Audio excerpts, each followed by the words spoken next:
Welcome back नाज़रीन। Programme के इस सेगमेंट में हमारे साथ पाकिस्तान में बरतानिया के high commissioner doctor Christian Turner मौजूद हैं। बहुत शुक्रिया डॉक्टर क्रिश्चियन टर्नर प्रोग्राम में शिरकत करने का। कैसे हैं आप?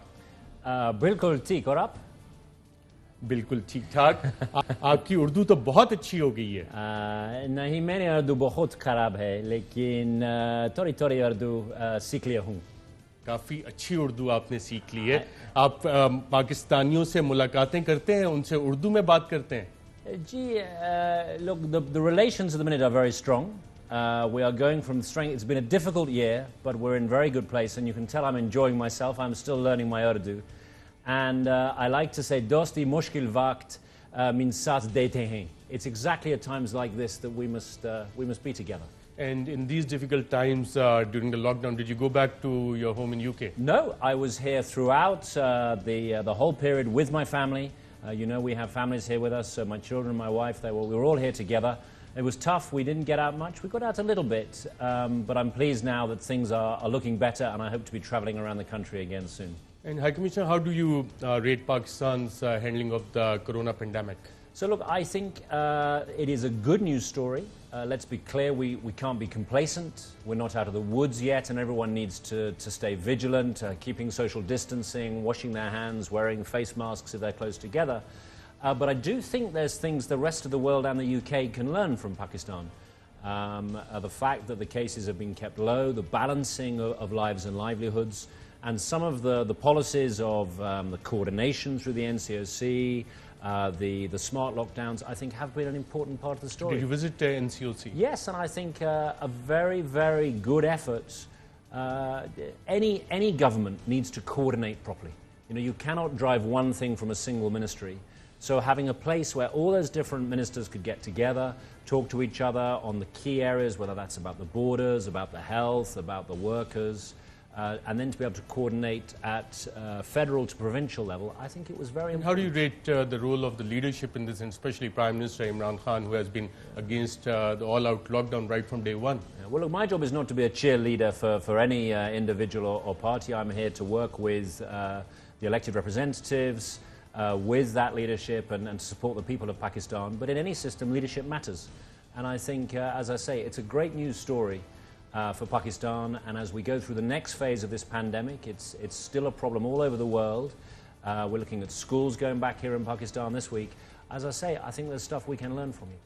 High Commissioner, what are you doing to improve relationship with Pakistan? Have you taken any steps during this time, since you have been here, to improve the trade relations with Pakistan? Because one of the focus of Prime Minister Imran Khan is to bring more investments in Pakistan. Has there been any development on that? So look, I really agree on this agenda. The economy is the important thing, and having inclusive economic growth, delivering more jobs for people, that's what's going to help drive Pakistan to the next phase. So I think it's the right thing for diplomats like me to talk about.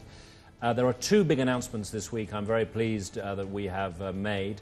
The first is the return of British Airways not only to Islamabad, where it's now flying daily, but also for the first time ever 4 flights a week to Lahore, and the announcement that another British airline, Virgin, also wants to fly to Islamabad and Lahore this December. This is great news and shows confidence.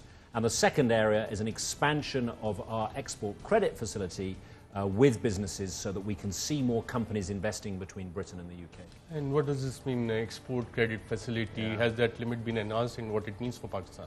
So this is a facility which most governments have, which says that they will in effect provide credits to companies that partner with them for exports.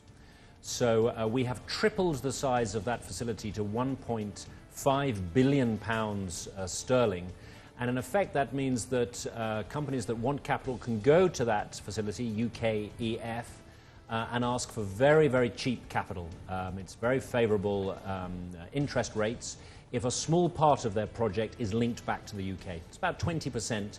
So somewhere in your supply chain, one of your partners is linked to the UK, then you can access that credit much more cheaply than you would on the commercial markets with banks. So it's a really good incentive to build those linkages and get more British investors. High Commissioner, since you have been here, what was the trade volume, and with this increased credit facility, what do you see the trade volume between Pakistan and UK would be in the years to come? Yeah, so a total balance of trading goods and services is about £3 billion. and that makes us the third largest trading partner for Pakistan, so that is a good place to be, but I think we should be doing better. And my ambition is to see a doubling of that trade, and I think that because of the broad potential, the way the economy is going here. I think that because we have so many ties in common, that's about our people links, our shared language, our shared heritage, the fact that we have people traveling back and forth on these new flights. And I also think it's because of Pakistan's geography, your position. To give you an example, we have obviously a lot of British businesses in the Gulf. They need to realize they're a short hop across to Pakistan, and many of them should bring their investments and their interest here and look to grow their partnership with Pakistan. And what are the specific areas you might have identified where the British investors can invest in Pakistan? So there are many options and possibilities, but I think a few I would like to see more collaboration on would be healthcare, which obviously we've had a lot of focus on with COVID. Education, a very important sector for us given the world-class education offer in Britain. And then agriculture, still a very important part of Pakistan's economy. Agriculture technology, as one example, was the recent technology which we helped export from the UK to help fight the locust threat, where we brought these special sprayers that helped disperse the pesticides against the locusts.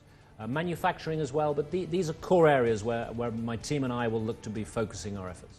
Commissioner, you are in Pakistan, your tenure at a very interesting stage in regional history, and there's another transition taking place in Afghanistan. Is the war against terror over? Well, I think the sad truth in this day and age is that we're all vulnerable to terror attacks everywhere in the world, and that's as true if you are on London Bridge as if you are in this country. But first and foremost, I think credit where it is due for the progress Pakistan has made against insecurity, and that is why I was able to move on when I arrived. You will remember in Pakistan at the end of last year to lower our travel advice and encourage more people to come. For the region, I agree, we're at a critical juncture, and I think it actually links directly to the economic point we were just making, that regional connectivity will encourage trade, will encourage economic growth if we can open up those opportunities for Pakistan to trade with its neighbours.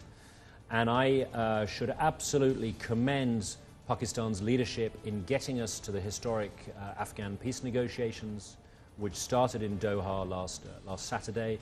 It's a huge moment for the people of Afghanistan to turn away finally from violence and embrace the opportunity of peace after decades of strife and unrest. And the way that Pakistan has seen that is a strategic opportunity, that a peaceful, secure Afghanistan leads to a peaceful, secure and prosperous Pakistan. I think that has been really remarkable, and the commitment which came from the Prime Minister and everyone last weekend, Foreign Minister Qureshi, to say that together we must stand against spoilers. You absolutely have Britain's support in that.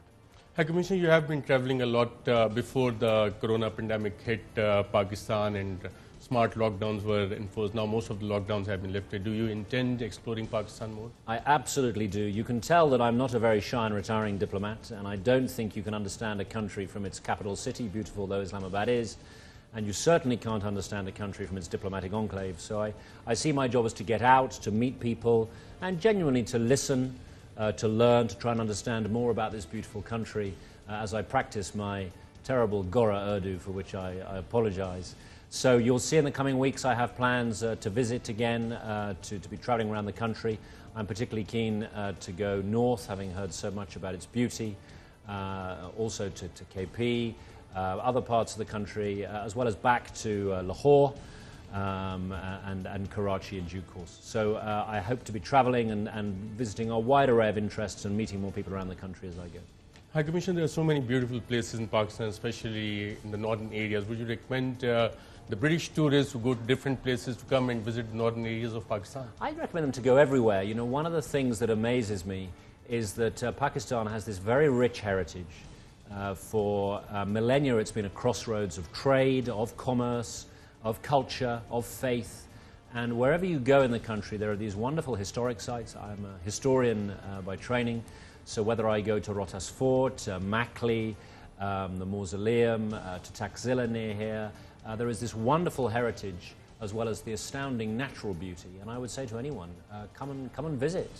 That there is a lot to see and enjoy. High Commissioner, in January, I think we asked you about the British cricket team visiting Pakistan.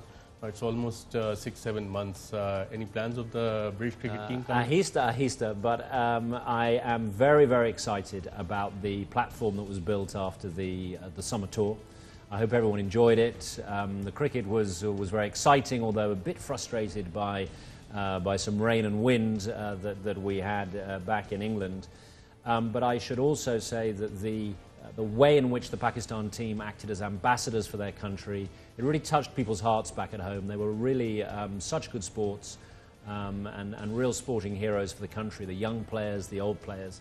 So having done that, I am ever more keen to deliver that tour back here in some form to Pakistan. A lot of the international sporting fixtures have been frustrated by this coronavirus, but I'm still working hard and hopeful we will see England tour here in Pakistan. Anything else you would like to add, High Commissioner? Well, there is one thing, because I understand that today, for our friends at ARY, there is a small celebration. So let me say, Bis Salgira Mubarak. Happy 20th birthday to everyone at ARY, and many congratulations on reaching this great milestone for this. Thank you very much, station. High Commissioner Dr. Christian Turner. आज के programme में इतना ही इजाज़त दीजिएगा.